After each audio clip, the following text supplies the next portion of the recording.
name of the show is The Way to Go. My name is Alan Bendich. I'm going to be your host. Tonight, we have Max Bendich again as the guest, but I guess we're going to talk more about, how you doing, Dad? I'm doing fine. I see you. Strong as iron, everything, that grip, and everything is... Yeah, we're going to, even though I'm going to be the host, I think today we're going to talk, we talked at the last episode, we talked about Mom. And maybe this episode I'd like to talk about my kids. So Wonderful. Basically, I don't know, I'll let you ask me questions, but you know, I have two kids. Do you know them, Pop? Yeah. Two of the nicest. The world should know them. Okay, Aaron and Kara. And, you know, when I first came back from Hollywood, I had, you know, I was hoping that my life, you know, I was kind of down and out. You know, I came back, you know, it didn't work out in Hollywood, and I had a little bit of success, but then all of a sudden it just, you know, fell apart. And I was basically a person who was incomplete, right? Right. So when I came back, Mom kept on, we'll talk a little bit about Mom. Mom kept on saying, when are you going to meet a girl? How are you going to, you know, what are you going to do? You know? So I went to, she suggested, you know, I talked about singles weekends and all this. So I met Wendy. And then that was back in 1990, I think it was. And we got married in 91. No, it was 91, I think it was. But anyway, we got married. And in 1994, Aaron was born. He was born in March, just like you. He was born March 12th. And you were there the day, you know, he was born like 1 o'clock in the morning, so you weren't there then. But you know who was there? Rose and Norman, my in-laws, and we actually videotaped that. It was nuts. And you came the next day, and what song did you sing to Aaron? Often pripet fire. I sang that to every child that I... But we have it on videotape. And Mom, I just remember Mom picking up Aaron, afraid that she's going to break him. That's right. Right? Like, Alan. And she said, "This is the happiest day of my life." She said that. I have it on videotape. This is one of the happiest days. This is the happiest. And it was unexpected, right, Pop? Yes. Again, why was it unexpected? Because all of a sudden, you came in, Yes. part of the family, everything was going along good, Right. and all of a sudden, tomorrow's it's going to be birth. She's going to give birth. Yeah. And we went, and Alan, time went fast now. But it was such a good, but it was so good, and it was great, and I love, you know, like he was beautiful, right? He was a beautiful little boy, and you know, we learned how to take care of a kid. You know, you get a kid, and you know, it doesn't come with instructions. You know, That's you don't right. know what you're supposed to do, and we made mistakes along the way, I'm sure, but they grow up, you know. But I just remember we lived together in Yonkers first, and it was unbelievable. Aaron, I used to come over I know. on my time off, and this is no kidding. I mean, Right. this I remember. Thank you. And we would have a carriage, Right. and I would start singing, take Aaron out, and we'll put him in. And I was singing Yiddish songs. And Paul Robeson songs. And all of a sudden, I noticed talked about a that. couple coming with us. Right. They heard the songs. Right, they were But- nice people. Right. I was lucky. I was there when we were playing games. Right. He would hide behind the sofa. You know who was there all the time. You were there sometimes, but because you used to go to the club. Yes. Mommy was there all the time. Mom would take care of Aaron, and Mom used to. I just remember Aaron would be. We had a 1-bedroom, and we had this, you know, a really nice crib, and that it was really nice. And initially he stayed in our room, but then he wound up staying in the living room. That became his room. We put a mattress on the floor when he was like 1.5 or something, and it was great. So he couldn't fall. Mm-hmm. But Mom used to put him on this. I don't know what it's called, but you know, where she'd change him, and she would put so much powder on him. And Aaron still remembers the amount of, I mean, he'd be filled with powder. and right next to the window, and he was the happiest little boy. I mean, and he had so much fun with you and Mom. I know it. I played games with him. He would hide behind. I remember the sofa. That's he would it. hide behind the sofa. No, but it was really the chair. What he used to do, Whatever it was like he would play hide and seek, and he would always hide behind the chair. And you'd say you couldn't find him, but meanwhile he's over there. He said, "Here I am, Zadie," you know. But he was amazing, and the thing that I mean, you know, he started talking at 10 months old. I mean, it was just like a dream come true, you know. And it wasn't like it was a dream come true, Alan. For all of us, Alan. That's it. And his cousins loved him, Michael and Gaby. I remember they loved having a little cousin. And then that was it. You had 3 grandchildren at that point. What did Mom want? Another girl. And she wanted another. He wanted a girl. She wanted a girl. She wanted a girl. Even though Miriam was the first child, right. It was about time to have another girl. Right. And the 50 boy, years. It was 50 years earlier that Mimi was born, and then Kara came. Kara came in 1997. Oh, there wasn't a happier person in the I world, Alan. A girl.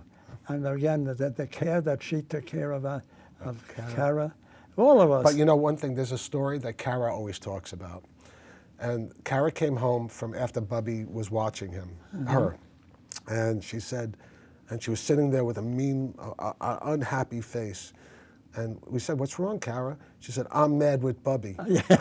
When I heard that, that was the line of the year. I'm mad with Bubby. And what happened? Bubby wanted her to take a nap, and she didn't want to take a nap. So she came home, "I'm mad with Bubby." So that was it. How did she ever know whether I'm mad? No, but you know, how do you remember this? But I also remember the day you came over, the day that Aaron learned how to walk, and we have that on videotape too. And it was incredible, you know, all the little things. And now he's a big hulking, you know, 20-year-old kid, and Kara's 17. But I know Mom enjoyed those times. And that's why I think, I don't talk about it, but I think about it. Yeah. We have that computer. We have a computer older than me, almost. Right. And all I do is play solitaire. Spider Solitaire. Spider Solitaire.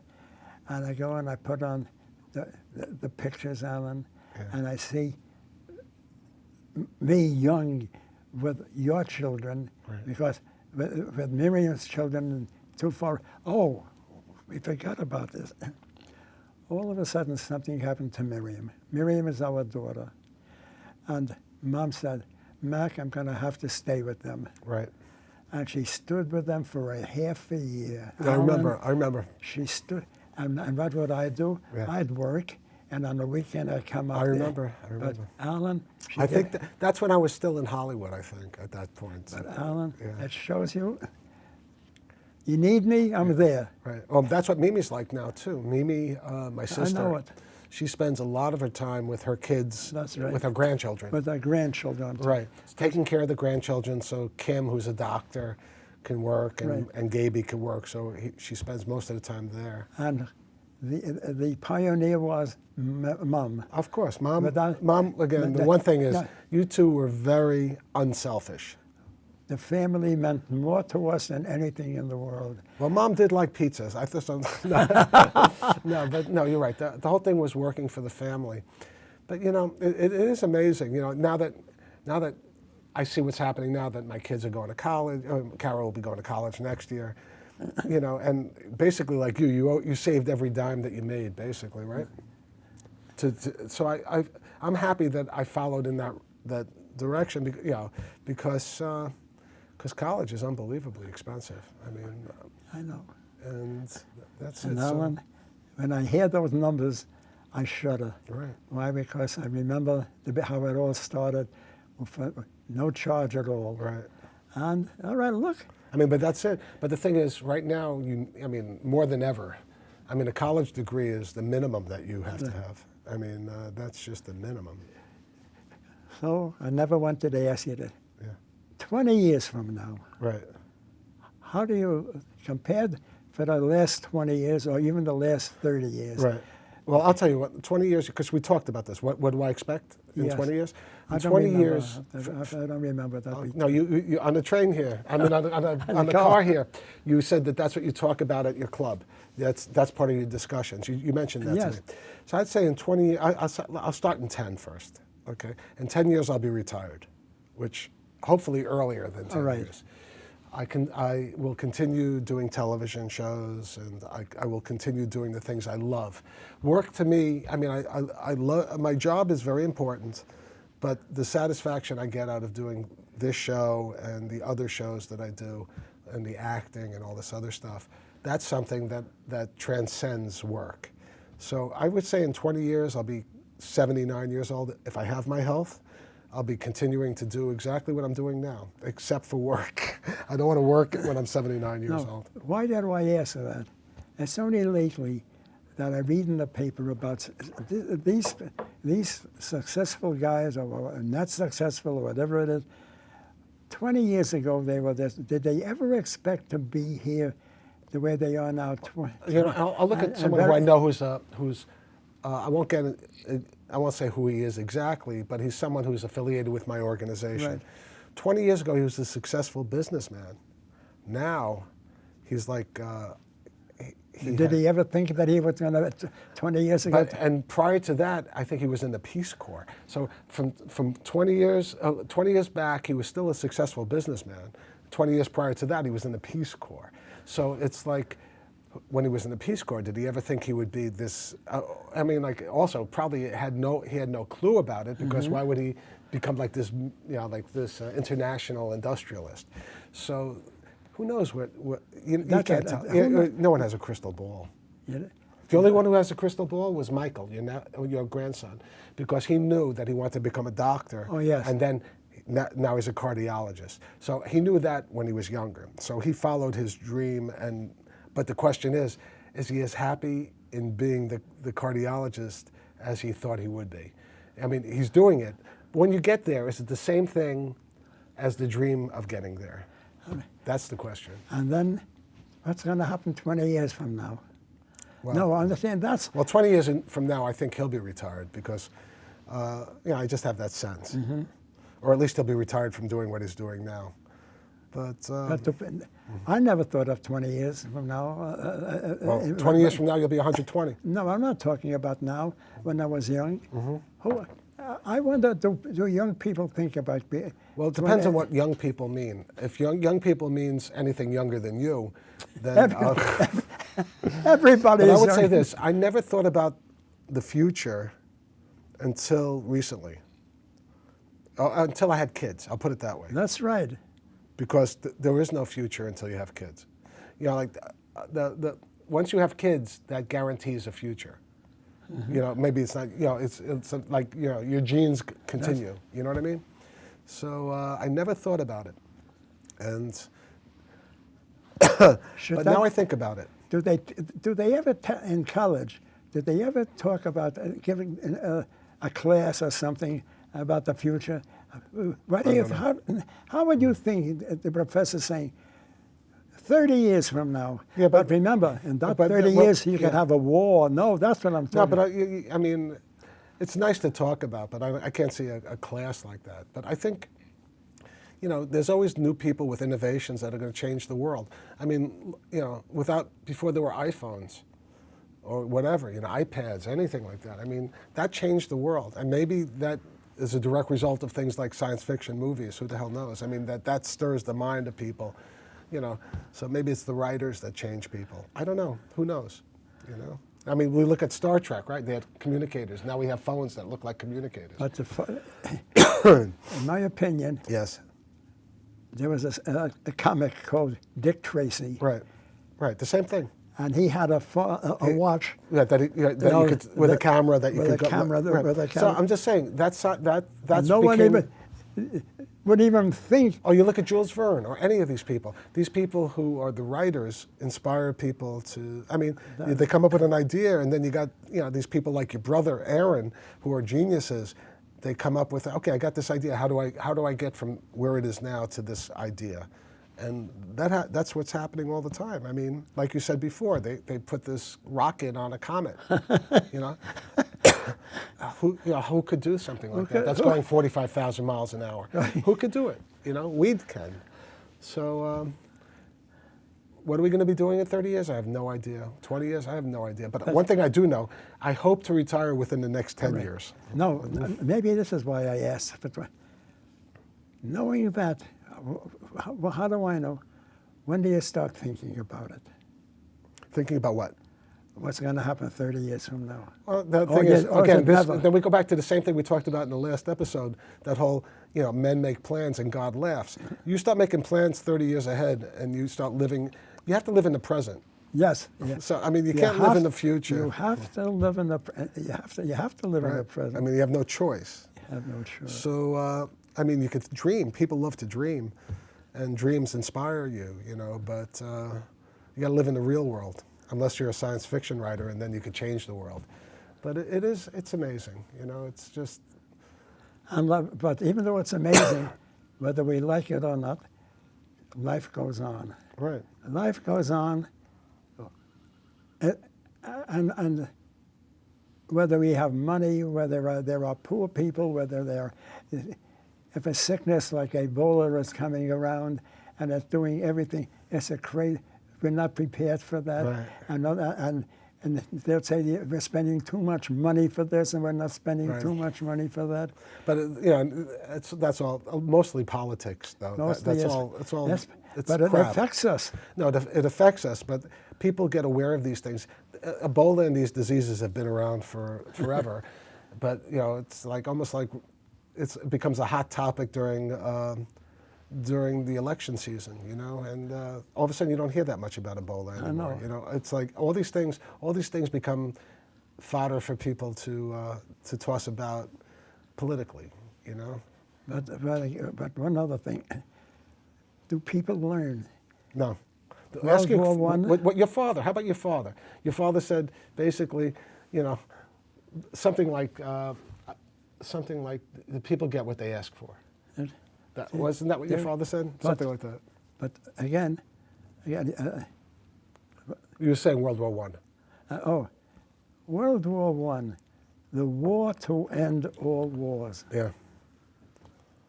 Why? We say we learned from it. Right. We bled, really. No, but Dad, I'll put it this way. The people who said it weren't the children of the people who said it.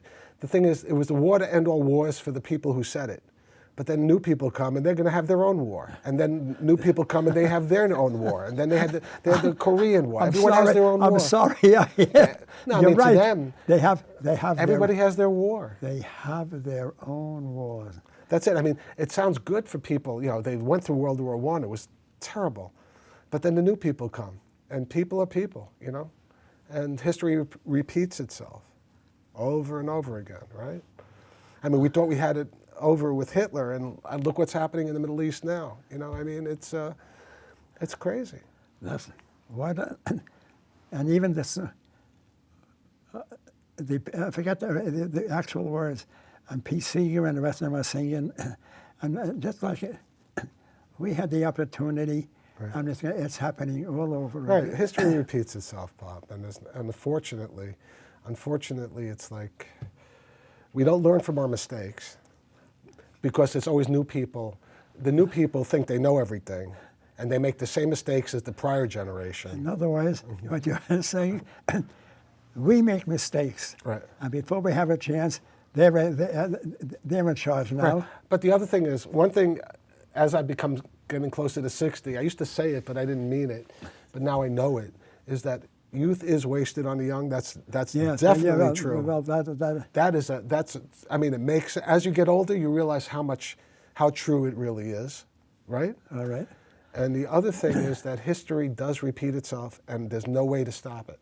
I really don't think there's a way to stop it, because people make the same mistakes over and over again. And the new people make the same mistakes as the old people. And I think maybe it's part of the transition of becoming a young person to an old person. You make the same mistakes. Maybe. Maybe those mistakes, even though they're mistakes, there's a way to make more money than if they did it the other way, the intelligent way. will keep on doing that. I In think other also, you know, you wind up like with men, you know, have to do with men. the men have like this testosterone stuff that makes them aggressive, and as you get older, you get less and less testosterone, so it makes you less and less aggressive. So I think if there's a way to stop the young people from being so aggressive and to make it to old age, that's the key. But the whole thing is that time period between like teenage years to like 30 years old, I think that's the time that there's no way to stop that You aggression. see that in newspapers. What are the headlines? Right. The headlines are for those people that you said that were before, Right. and instead of for the people who are living now, Yeah. forget about them. And that's how it's been going on for years. And I think, how I can't see. I mean, I look at young people, let's say like Aaron and those people, That's and there's a new generation of people who seem to be, like, similar to the old. Have a sip. Like the hippies and all this stuff, but still, I mean, there's just so many aggressive people out there right now. There's so many things. I mean, you know, I took the subway to pick you up today to bring you to the studio. Mm-hmm. The number 2 train and the number 4 train was packed. So, I mean, it was so packed and people are just getting on each other's nerves. I mean, it's like an environment that you can't help but be aggressive. You know, I mean, there's nothing you can do about it. You're placed in situations where you have no space, and it's rough. You know. So maybe, as some woman biologist in South America, she watched 2 countries, friends. Eventually, there wasn't enough food for them. Right. One would declare war on the other, and when 50 people died, and the war was over. Because they had enough food. That was the only way. The only way they can get enough food for everybody. It was the only way they can figure out. That's how much.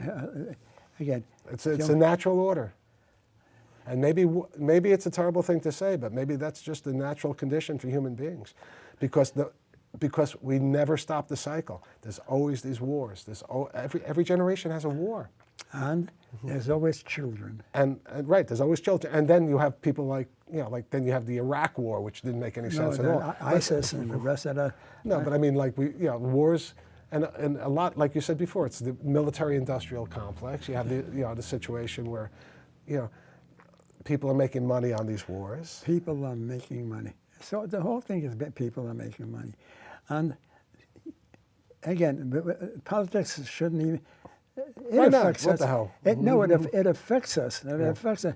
But personally, maybe it doesn't affect this person or this person, but as a group, it affects people. But you asked what's going to happen in the next 20 years? Yeah. I'll tell you what's going to happen in the next 20 years. Potentially, I bet you there's 2 more wars.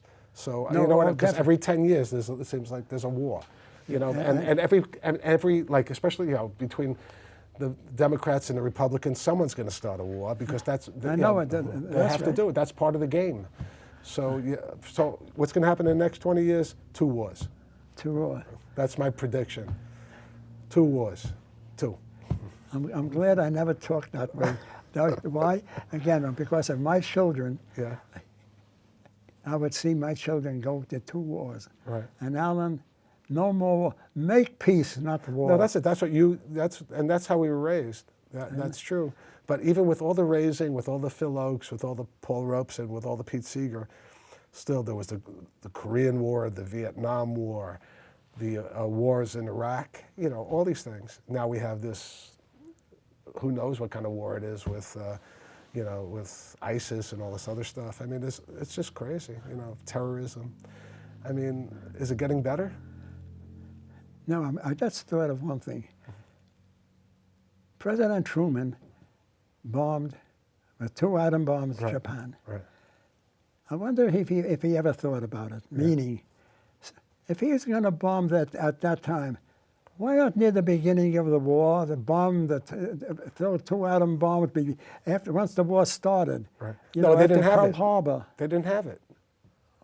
No, I think No, they didn't have the. They didn't have the atom? They didn't have the atom bomb until as soon as they got it. as soon as they got it. Oh, as soon They as bombed Japan. That's what I mean. As soon as No. they got it. I mean, as soon as Truman had the opportunity to do it. That's what I'm talking They didn't about. have it before. Yeah. I If they learned, had it, if I they had it learned earlier, something. they would have learned- bombed Germany. And if they bombed Germany, think of all the collateral damage throughout Europe. So in a way, it's the most terrible thing in the world that happened. But because Japan was isolated, that saved the collateral damage to other countries. It was a terrible thing that happened. I mean, dropping an atomic bomb. But you know what? I guess for your generation, you asked veterans if that was a terrible thing. You know, it's easy to go look back in time and say something was terrible. But during World War II, that ended the war in That's right. World War It, II. it should have been the best thing that ever happened. Right, but now, you know, you look back and people have a revisionistic look at history, and they say, how could people do such a thing? Meanwhile, how many thousand, I mean, it was a terrible situation. There was terrible things happening. I mean, it was just a bad time, and just think of what was happening to the Chinese and the Americans, you know, from our enemies, the Japanese, during World War II. I mean, they were a tough enemy, right, Dad? They had the knowledge. They had everything. Right. Now, forget about Alan, our future. Yes. Your children. Well, Aaron will never, I guarantee Aaron will never be in the service. I can guarantee that. He'll never do it. Well, look, remember, my brother didn't have to go because he knew so much about cancer research at that time. He was into DNA. No, before then it was DNA research in the early days, when it was before they even really found it. You know, they knew about it. But a little later, again, but he did work, and he didn't like. He went working to find out things about science. Well, also, they used to have, I don't know if they have it anymore, they used to have student deferments, and Aaron's going to be a student probably for the next 10 years. So, and, you know, I mean, who knows what's going to happen, Pop? You know, you can only wish for the best and hope for the best. So why even think about what's going to happen? Because whatever your dreams are, they're not, I mean, it's good to have dreams, but they're going to fall short. I mean, things are going to be much different than what you think they're going to be. Right? I mean, I'll put it this way. I set a course from when I left Hollywood to when Aaron was born. Right. I set that course, and that's exactly what I came back. I wanted to finish my education. I wanted to get a job. I wanted to get married, and I wanted to have kids. And I did it. And I did it systematically. And like you say, I did it my way. I did it my way, exactly. But I didn't know things were going to work out the way they did work out. You don't, that's it. But you know, there's always one thing that I always know that's going to work out. That we wind up at the end of the show, and there's only one thing left to say, Pop. And do you know what that is? Yes. That's a wrap. Good night, folks.